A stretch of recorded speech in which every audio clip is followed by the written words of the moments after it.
Pero ang matindi na lang dito, lagi na lang nating i-remind yung tao na ano yung i-remind natin sa tao? Ano yung i-remind natin sa tao?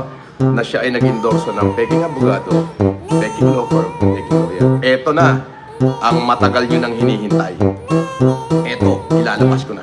Ang tunay ho, eto ha, makinig ka, Susan Yassin, attorney sabi na peking sabi. Huwag mo sabihin malalim ka.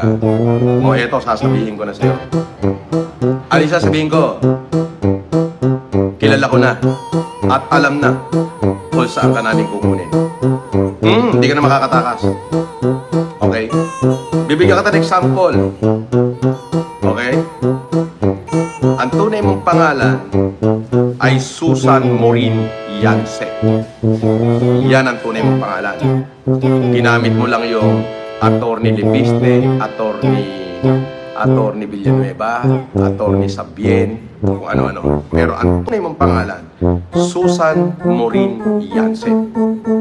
Paano ko nalaman? Ang pangalan ng nanay mo ay Angelina Virginia Carino Morin.